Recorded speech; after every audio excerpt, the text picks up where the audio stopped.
Thanks.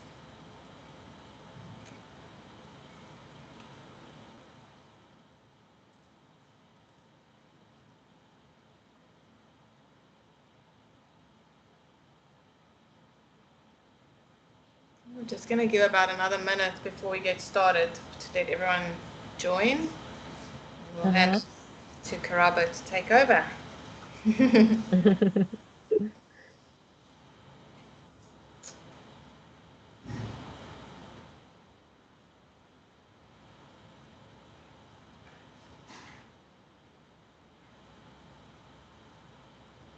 People are coming in. Welcome. Yeah.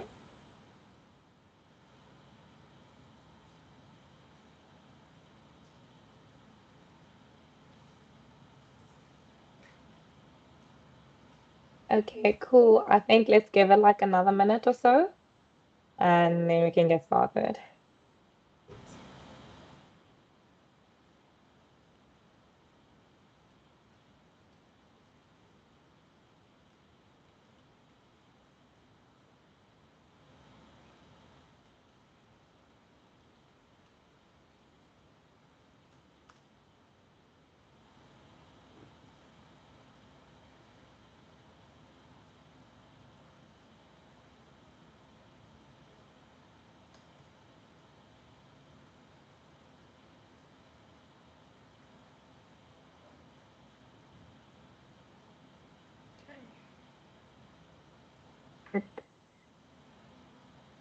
Okay, cool.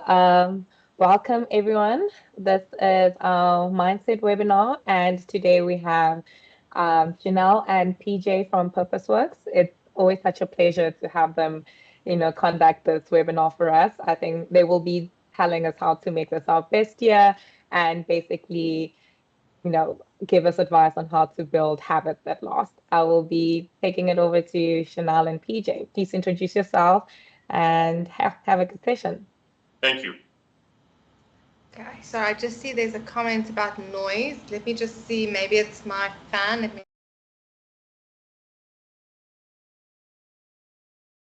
Right, is that better, Ivan? Sounds okay from my side. Okay, well let's get into it. So if it's still bugging, just pop a message in the meeting chat and we'll take it from there. Okay, so thank you for the introduction.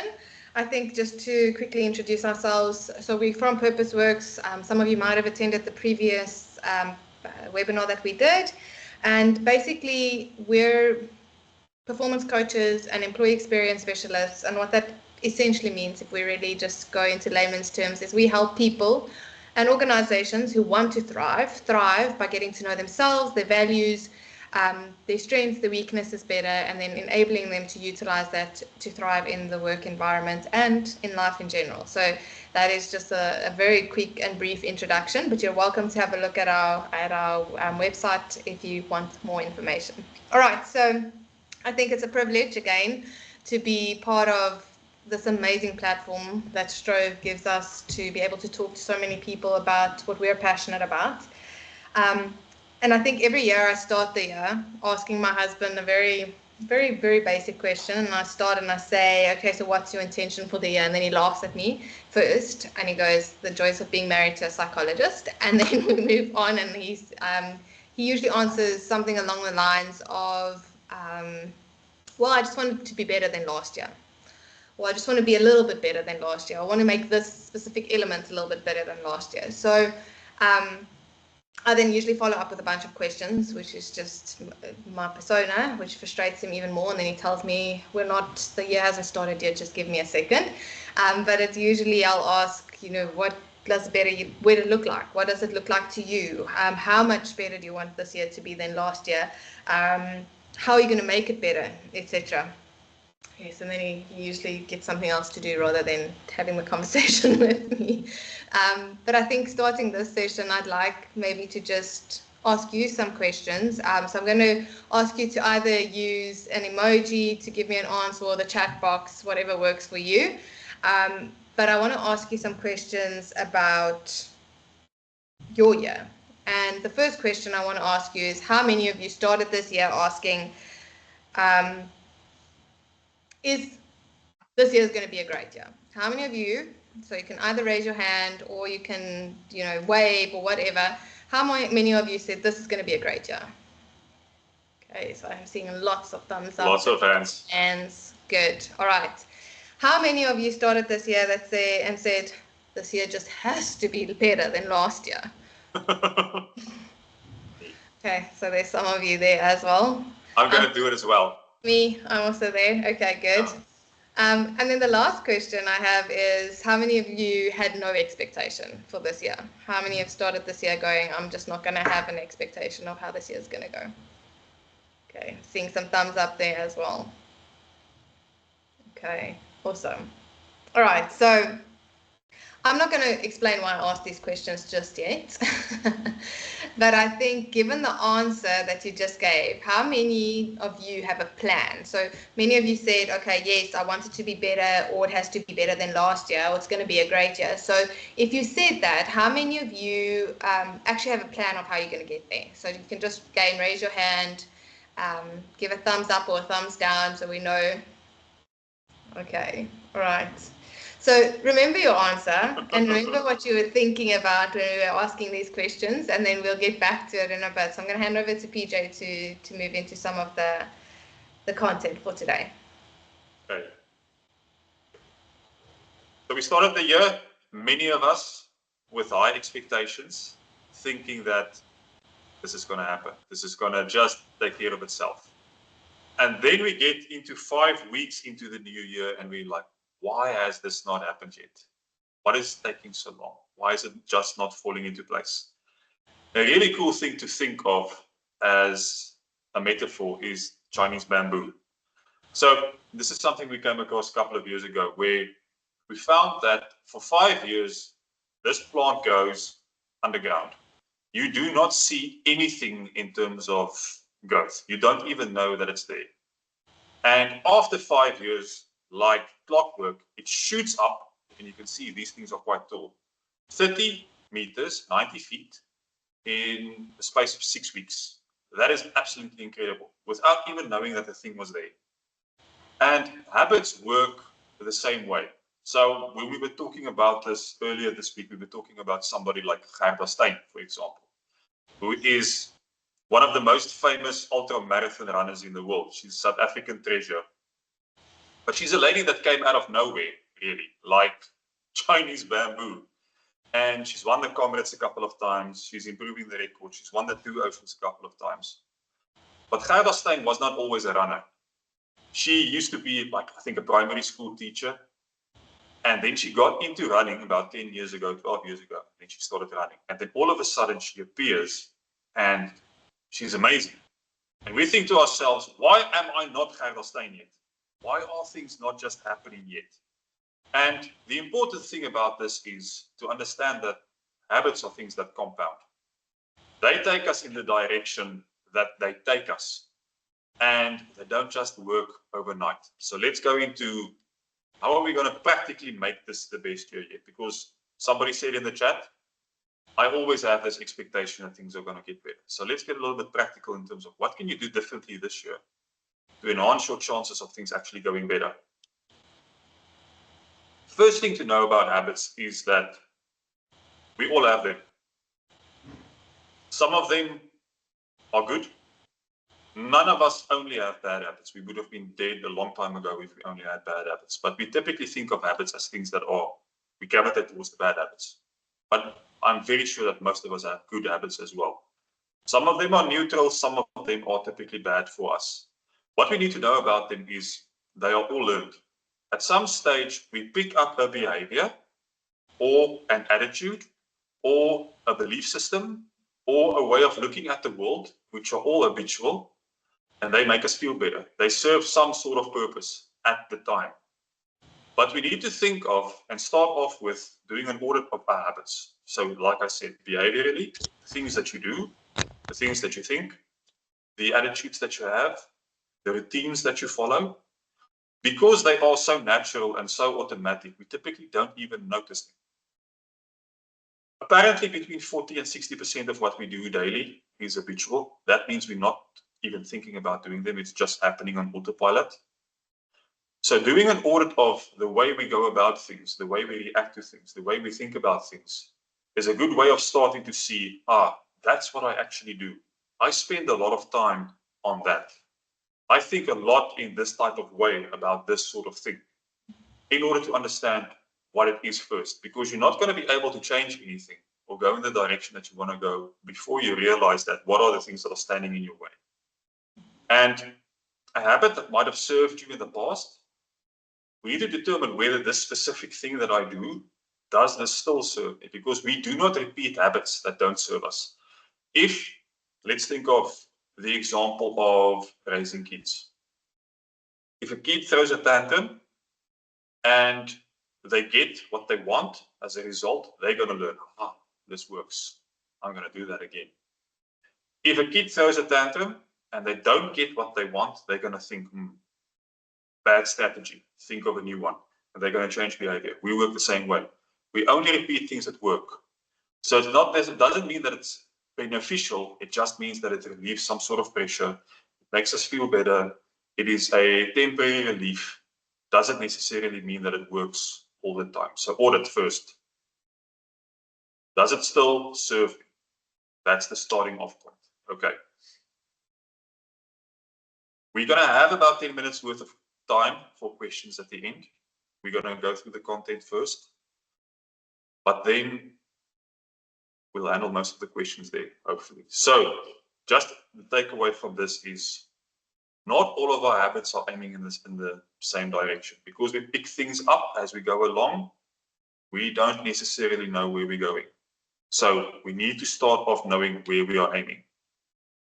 Okay. Right. So I think this is probably the image that I have in mind, or at least on a screen most often when I'm talking to people. And there's a very good reason for this, because I think most of us aren't really particularly good at evaluating our habits or giving ourselves a realistic and something attainable, or a realistically attainable goal to work towards. We're not really good at it. We're really good at having no plan, as Jared put in the comments, or having Jared has a plan. He's lying. or a very fantastically magical idea of where we're going to get to, and then usually by March, most of us have given up on those goals because we've either realized that we weren't realistic in setting them, or we didn't really evaluate what it was going to take or not take for us to get there.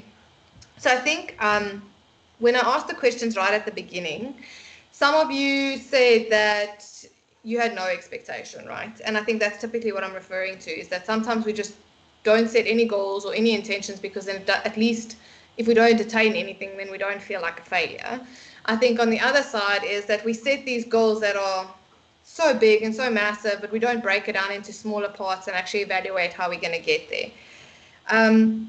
So I'm going to go through this model really quickly, and I think the aim here is to give you something to think about when you're evaluating your habits, but also evaluating those, this year needs to be better, the thought that came up in your mind, or at least I need to be, lighter, or I need to be stronger, or I need to be fitter, or I need to be more efficient or effective or more present, whatever the better was when I asked the question.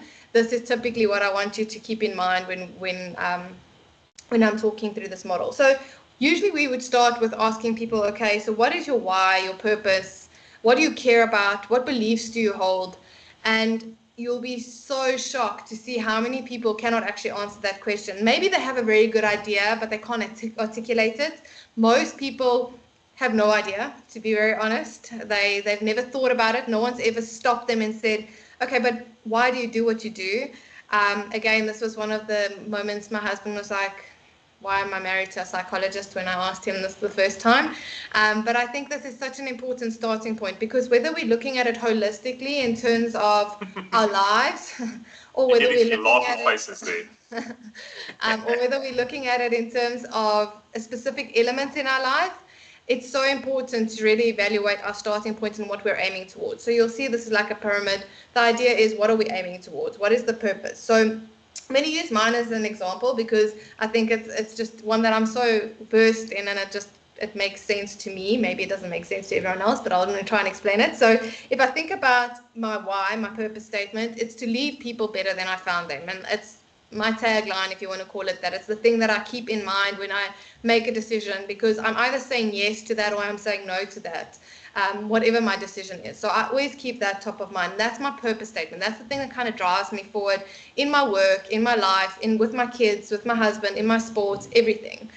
And then the next step down from that is, okay, so what is my values? What values inform that? So I can leave people better than I found them, but there's a specific way in which I want to do that. There's a specific thing that I want to be recognized one day when I'm no longer here. I want people to be able to say this about me, and that is, I want people to know that I care about family. So I want to care about my family. My family is a huge value for me, and it's something that I use to make decisions. Authenticity, for example, is something that I really believe in, and I've got my own definition for what that means, but it's a value that I hold dear. Honesty is one, and love is one. And then I have a very strong belief, and this belief or principle is do unto others as I want done unto myself. And this motivates many of the elements that are going to come down the flow when we're speaking about the rest of this triangle. So for me, that's my guiding star. Am I always getting that right? Absolutely not. Absolutely not. Is it something that I aim towards? 100%. It gives me something to look at. So when we look at the picture that PJ put up previously, where the habits were going in all different directions, typically without knowing what we're aiming at, that will be what happens. Okay, so the next step down is then our goals. So let's say one of my goals is then to be a happy, healthy person. So being a happy, healthy person enables me to leave people better than I found them. Right, so that's the goal. And then I have certain habits. So one of them might be I exercise regularly, and exercise could take on different forms. So I'm not going to go into the detail, but for example, a habit might be to exercise for 30 minutes every single day. That might be the first habit. The second habit might be that and I'm going to use this one because PJ gave it to me yesterday and I thought it was fantastic, is I play golf every single weekend on Saturday and Sunday. Okay, so that's one of my habits, and it helps me be healthy, and it's a way in which I get the exercise in. I look after my spiritual well-being by meditating and spending time, and Strove has such fantastic tools on the app that helps us do that. So I look after my mental component. I make sure that I eat well, so I put the right stuff in my body to fuel me so that I can show up for the people around me. And that would be everything linked to that goal. But let's say my second goal, which links very strongly to my family, is that I want my kids to one day want to come and visit me. And this is a big deal, right? Because most of us having to go and visit our parents is like, do I really have to go? Or in-laws sometimes more than actual parents. But either way, one day I want my kids to show up and go, I want to go and spend time with my parents. So when they no longer have to live with me and they're married, I want them to say, I want to go to them on a Sunday afternoon for lunch or whatever. But now, one of my key habits from the previous one is that I play golf every weekend. So I'm never at home on a weekend when they're at home. So that habit, although really good in terms of getting in my steps and exercising and being outside and looking after my mental health, is detracting from one of my other goals, because it means that I don't get to spend the time with my family that is going to make them want to come and spend time with me one day when I'm old and can't remember their names. So I think it's super important to really evaluate your goals in that way. So the habits inform the goals. If we are, for example, say we want to be healthy and happy, but we're eating junk food every single night, that's one of our habits, we need to plug that out. We need to plug something else in that is going to help us to actually get better at that specific goal. See, there's a question that came up. Do you want to ask it now, or should we or can you hold it until we get to the end? There was a hand that came up. Oh, there's a bunch of hands up. Okay, I'm gonna ignore it for now. We can always take the questions at the end. All right, so what is the most important thing I want you to take from this? Is I want you to go and spend time evaluating, what do I want to leave behind one day? What is the legacy in terms of purpose? What purpose do I want to have? And if that's my purpose, what values do I really care about? What are the things that are non-negotiable in terms of how I show up? Then what are my goals? And then given those goals, what habits do I need to put into place? So maybe playing golf on a Saturday and Sunday isn't unplugged completely. Maybe it's a question of, I take my 5-year-old with me to go and play golf. Now I'm hitting both targets, because now I'm actually getting to do the exercise, but I'm also spending quality time with my child. So I think that's the the way we need to be thinking about this. And I think this is a little bit unconventional, because typically we go in and we just go do, stay busy, get it done, tick all the boxes, but we're not thinking about why we're doing it. We're doing it because someone told me somewhere along the line that I need to be looking after my body. So I exercise every single day, but I've never thought whether that's the right thing for me to do. If we want to run a 21K, for example, then there's specific training protocol that we need to be put into place. So some of our habits in terms of training might look a little bit different if we want to achieve that goal, just for a time period maybe, but essentially we want it to look better. Okay, so that is the slide explained. Right, so the key takeaway there is go and think about why you do what you do. Right, this is yeah. And then what are you aiming at typically? So then who do you want to be? So this is very interesting, and PJ and I had a very long debate about this yesterday, and I spent some time really going back to my notes on this. But I think the most important thing is we're always focusing on the outcomes, right? So if we just go and think about, if you go back to the thoughts that you had in your mind, so I want to be 10 kgs lighter by the end of this year, or I want to be able to fit into the bikini, or I want to have a better relationship with my family, whatever it is. Those are the outcomes, essentially. But there's a process of putting habits into place and continuously focusing on doing the right things so that those things become part of our identity. So we don't just decide, wake up one morning and go, okay, I'm going to be the family guy, and then magic, it happens. It's not the way it works. Although deciding that that's who you want to be is a very strong motivator in terms of putting the habits in place. So the starting point is focusing on the outcomes and going, okay, so what do I need to do to run the 21K or spend more time with my family? And you start doing the things that you need to do. So focusing on putting the habits consistently in place over a time period. And as you start doing more of that, you become more confident, because you start saying to yourself, look, I can do this. I can run for 2 minutes where I never could.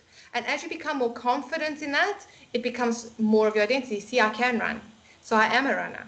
And then that thing starts taking hold and you start solidifying the identity around who you want to be, which is what we're aiming for at the end of the day. So the outcomes is typically the short-term things that we focus on in terms of our goals. The process is putting the habits in place, so actually consistently doing the right thing. And then eventually through that process, we will get to the identity. I think most of us want that quick reward. We live in a takeaway society. We want to stop at the Burger King, get the burger and go. But that is not the way identity formation, purpose, and habits that are good for us actually work. We need to spend the time embedding them into the way we do things and also into the way we look at life. Okay, so I've spoken really quickly because it's a lot of content, so I hope that I made sense, and I'm going to hand over to PJ to finish off the session. And as soon as that thing that you're doing becomes part of your identity, it becomes way more effortless. It's just what you do. It's not something you strive for, it's just the normal way of acting. Then it becomes solidified. So the last takeaway is something from James Clear. He wrote one of the best books on habits called Atomic Habits. Pretty much all of you, I'm assuming, know about this. And one of the quotes from his book says, we don't rise to the level of our goals, we fall to the level of our systems. And that is really brilliant. And I'll explain to you what he means by that in terms of the outcomes that we want that are there at the top. And then we don't rely on any process to get us there. We just think that those things, we will magically rise to them. And one of the biggest things that we rely on to get there is willpower. We all know what it feels like. And willpower, the important thing about willpower is it works well when you are stress-free and well rested and everything goes according to plan and you are motivated, then it works. So think of this example. You decide, I'm going to eat clean this week. I'm not going to eat the donuts, I'm going to eat the salad. You do that on Sunday, that works. Monday, still feeling pretty good. You're managing. Tuesday, you have a tough day at work. Yes, getting difficult. Wednesday, like the worst. Smash that donut. The willpower doesn't work anymore. Just forcing yourself to do it's not enough anymore. It's like a muscle. It gets tired if you overuse it.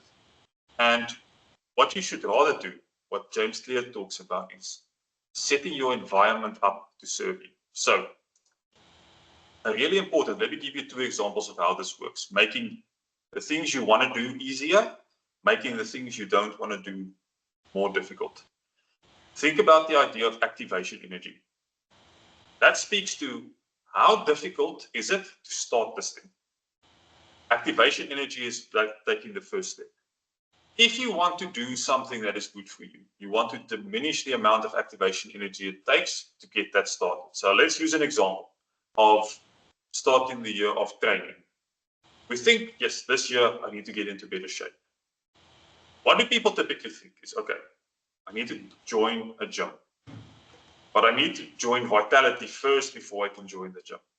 And then I need to buy new shoes because I can't go to gym with these old shoes. And then I need to buy an outfit that go with the shoes because if I have a mismatch, that's not going to work well. And then I have to find a training program. And then I have to find a personal trainer because I don't know what I'm doing. So all of the things that you put into barriers that you put in front of you before you can actually start take too much activation energy to go through. And then even before we start, we decide, nah, can't do it. Too much effort. As opposed to just saying, what if I just start where I am and I do 1 push-up? And tomorrow I do 2 push-ups. That requires way less activation energy than having to jump through all of these hoops to get started. Now, let's think of something that goes in the opposite direction. If your entire pantry is stacked with donuts and chuckles and Simba chips and all these sorts of things, and you say to yourself, I'm not going to eat it, I'm just going to leave it. By Wednesday, you are going to eat it if they are just there. What you want to do is increase the amount of activation of energy that it takes to get to those things. So one of our clients, I spoke to her yesterday, she said from the beginning of the year, she's not bought any sweets, any chips, anything. She leaves it at the store. These things are not in her house. So if she wants to go and get them, she has to drive to the store to buy it. By the time she has to get there, she's already thought, no, that's too much effort. I'm not going to do that. Then she's forgotten about it. But if it is just there, you are going to take it. So just quick recap. If it's something that you want to do, make it as simple as possible to start doing it. If it's something you don't want to do, make it as difficult as possible to do that thing. Then you build in barriers to keep you safe so that you don't just have to rely on your willpower to do what you want to do. That is what setting up your environment means. Okay. In summary, what do you do now? Do an audit of your habits. Keep track of what you do throughout the day in terms of your routine. Look at what you spend time on. Look at where you're possibly wasting time. What are you doing, the things that don't benefit you? Before you plug anything new in, you want to start unplugging some things to make space for the new things you want to do. Pay attention to your reactions and your responses. And just sort of watch yourself from the third person perspective to see what am I actually up to get an idea of what those things are. Then, second thing, think about what you want to do. Who do you want to be? What do you want to contribute? What do you actually value? What is the type of person you want to become? And then you can start backwards engineering the type of things that you need to do in order to get closer to who you want to be. And then third component, don't just rely on your willpower. Rely on your environment. Build systems to help you so that you, in your weaker moments, don't fall prey to the things that you don't want to do, that there are some barriers in place to help you stay on track until that thing that you are doing becomes part of your identity and you can more easily repeat it. Okay, so we are on 1:30, and I know that was the time that we allocated. So I know if there are some questions and you have some time and you want to stay online to ask them, please do. Then also in the meeting chat, you'll see that there is a feedback form that's been posted by Karabo. Thank you very much. Please do go and fill it in. It's not just for us to know whether or not we hit the mark in terms of the webinar, but also to know what you guys want to hear more about going forward, not just us, but Strove. So if you do have any ideas, please go and complete it and then just give us some feedback. Feedback is part of understanding what we're doing good and what we need to work on. So please do go and take the time to just fill it in. It will be really quick. Okay, questions. So anyone that would like to ask a question, you're welcome to either pop it into the chat box or just unmute yourself and ask what you would like. Fire away.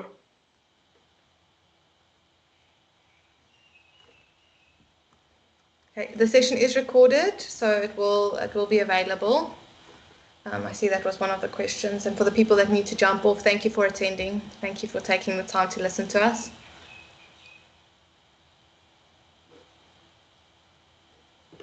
Thanks, Melissa. It will be on the Learn Library, Adrian has advised. So anyone that wants to watch the recording, you can get it there. And I've seen in the past that Sturf loads it on to YouTube as well. The members cannot unmute themselves.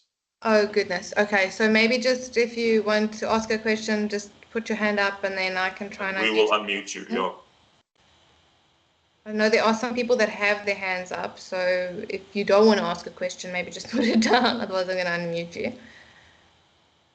So right. Julie, your hand is up. Do you want to ask something?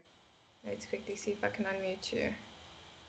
Allow mic. There you go. So Julie, if you want to go ahead, you can just unmute yourself. I have given you access.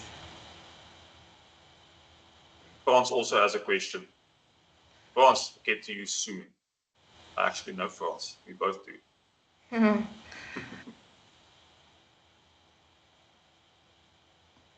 Yeah, I think just going to the one comment by Mariette there, yes. So I think often we don't think about stop doing. We always think about adding more. It's something that this year has been a key focus for me is stop adding more and stop looking at whether what I'm doing is actually essential towards moving myself forward. Because the moreness, I call it the hole of moreness, where you just end up doing more and eventually you feel so overwhelmed and stuck. So getting rid of some things that aren't helping you is also definitely something to take into consideration. And then France, I see you ask how long does it take to create a new habit? There is research on it. I think PJ can go into the detail, but I think the most important thing is when we make it meaningful and we make it easy for ourselves, then the time it takes to become embedded in what we do becomes shorter. I think the less meaningful it is and the farther it is removed from our purpose and where we want to go, the longer it takes for that habit to take hold. PJ, I don't know if you're going to add anything. Repetition is important. It's not a question of having to do it 21 times or whatever that. There's a bunch of old cliche things about that. It's about the more you repeat, the more it becomes part of your identity. And once it starts seeping in there, then it is way more repeatable. The other thing that Mariette said was she likes the idea of the barrier setting, making things easy and difficult. That is crucial. That is the repeatability that you're going to do. If it's just about how much you want it, that wanes. But using your environment to help you, that makes a massive difference. I think another thing maybe just to touch on very briefly is the idea of when we set our goals to reverse engineer them a little bit to give us a bit of a reality check. So something that I've come across is what I call a derailer. So I would maybe set myself a goal that in 3 months I want to lose, I don't know, 15 kgs. Maybe that's like the goal. But if I reverse engineer, I start noticing, okay, but I'm going to Mauritius for a week and the chances are that I'm probably going to be drinking a lot of cocktails and not eating very healthy and probably not going to be training very hard. And there's a week deadline where I'm not going to be able to, I'm going to have to be working after hours. So that week I won't be training. So then when we start reverse engineering, we start noticing there's a lot of things that are happening in our lives that are actually not enabling us to realistically attain that goal.